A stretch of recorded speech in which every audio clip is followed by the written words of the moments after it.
Assalamualaikum warahmatullahi wabarakatuh. Perkenalkan, nama saya Siti Nurhidayah, NPM 2415008.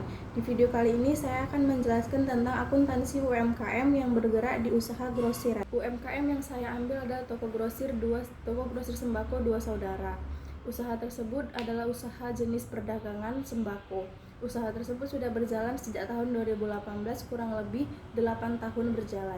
Usaha tersebut berdiri di Jalan Kilometer 18 di Jalan Danau Laut Tawar. Usaha tersebut adalah usaha milik suami istri yang bernama Bapak Setiawan dan Ibu Ade. Jadi latar belakang usaha tersebut yang saya teliti adalah toko grosir sembako dua saudara yang merupakan usaha yang sudah berdiri sejak tahun 2018. Usaha ini bergerak di bidang penjualan sembako secara grosir dan eceran.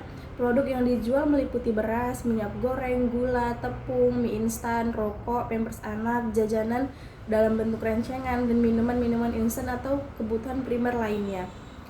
Usaha juga melayani pembelian dalam jumlah besar untuk warung-warung kecil, untuk pedagang pasar, dan juga untuk rumah tangga.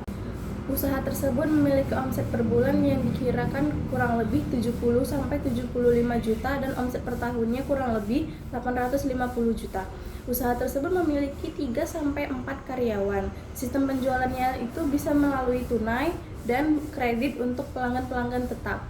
Dalam menjalankan usaha ini yang berdiri sejak 8 tahun berjalan, toko grosir sembako dua saudara ini pernah juga mengalami penurunan omset yang cukup signifikan pada tahun 2019 akhir hingga tahun 2021. Pada tahun 2019 akhir, omset toko mengalami penurunan dari 70 juta per bulan menjadi 35-45 juta per bulan saja. Penurunan omset terjadi bermula akibat pandemi COVID-19 yang menyebabkan sedikit banyaknya aktivitas ekonomi masyarakat itu menurun. Akibat dari pandemi, banyak pelanggan tetap toko tersebut mengurangi jumlah pembeliannya. Pandemi tersebut juga menyebabkan gangguan distribusi barang pada toko karena sering terjadi keterlambatan pengiriman barang karena akibat pandemi, sehingga tidak dapat memenuhi permintaan pelanggan dalam jumlah tinggi. Akibat pandemi juga membuat perubahan pola belanja bagi pelanggan, karena sebagian konsumen itu memilih untuk belanja melalui platform online seperti GoMart, Alfamart, dan lain-lain.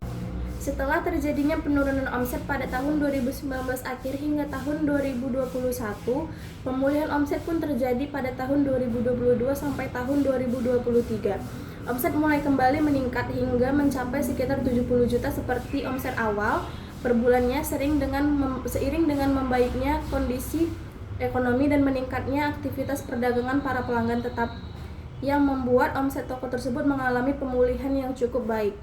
Namun, usaha tersebut juga memiliki kendala-kendala usaha seperti permasalahan stok barang. Pengelolaan stok yang kurang optimal menyebabkan kekurangan barang saat permintaan pelanggan tinggi, terus penumpukan barang yang kurang laku, dan resiko barang rusak dan kadaluarsa. Kemudian terjadilah fluktuasi harga barang. Harga sembako sering berubah-ubah tergantung kondisi pasar dan distributor. Hal ini menyebabkan sulit menentukan harga jual yang stabil, margin keuntungan semakin mengecil. Kemudian yang ketiga, pencatatan keuangan pada usaha ini belum rapi. Kendala dalam pencatatan itu meliputi tidak semua transaksi itu dicatat dengan benar, tidak membantu mengetahui laba bersih, dan tidak adanya laporan keuangan yang lengkap. Yang keempat, usaha tersebut sering melakukan pencampuran uang pribadi dengan uang usaha. Pemilik sering menggunakan uang usaha untuk keperluan pribadi ataupun sebaliknya. Jadi mempengaruhi modal usaha semakin berkurang dan arus kas tidak terkontrol. Yang kelima, terjadilah persaingan usaha yang semakin ketat karena banyak toko grosir seperti itu yang buka di dekat-dekat dengan grosir yang saya teliti. Akibatnya persaingan harga semakin tinggi dan pelanggan mudah berpindah ke toko-toko lain. Yang keenam, kurangnya bermanfaatan teknologi pada usaha ini karena belum memanfaatkan aplikasi akuntansi dan belum memanfaatkan penjualan secara online. Sistem pencatatan keuangan UMKM yang saya teliti itu masih menggunakan pencatatan sederhana seperti buku kas. Kemudian, sebagian besar transaksi itu dicatat harian saja, penjualan dan pembeliannya itu hanya dicatat per hari. Kemudian belum ada laporan keuangan lengkap seperti laporan neraca, laporan laba rugi, dan lain-lain. Kemudian tidak memisahkan uang pribadi dengan uang usaha yang menyebabkan keuangan semakin tidak terkontrol. Kemudian terdapat permasalahan-permasalahan yang terjadi dari hasil observasi saya. Yang pertama, tidak semua transaksi yang masuk itu dicatat dengan baik dan benar. Yang kedua, uang usaha sering dipakai untuk kebutuhan pribadi. Yang ketiga, tidak mengetahui laba pasti setiap bulannya karena tidak memiliki laporan-laporan laba rugi. Yang keempat, stok barang sering tidak terkontrol. Yang kelima, piutang pelanggan tidak terdokumentasi dengan baik.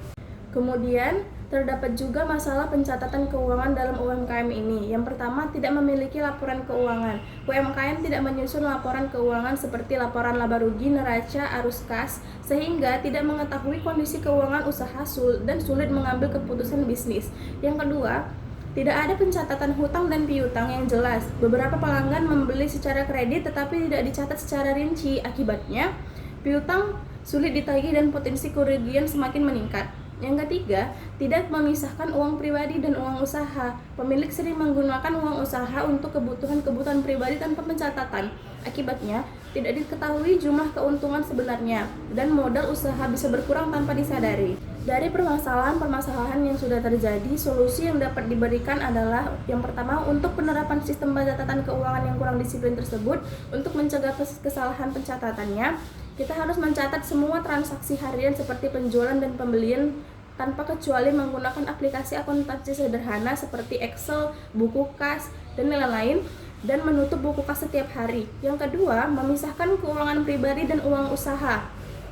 Untuk mencegah kebocoran dana dilakukan membuat rekening khusus usaha dan tidak mengambil uang usaha secara sembarangan untuk keperluan-keperluan pribadi. Yang ketiga, menetapkan aturan kredit yang jelas untuk mencegah masalah penagihan. Mencatat semua transaksi kredit, menentukan jatuh tempo pembayaran, dan memberikan batas kredit pada pelanggan. Hanya memberikan kredit pada pelanggan-pelanggan terpercaya atau pelanggan-pelanggan tetap saja. Yang keempat, memanfaatkan teknologi secara bertahap.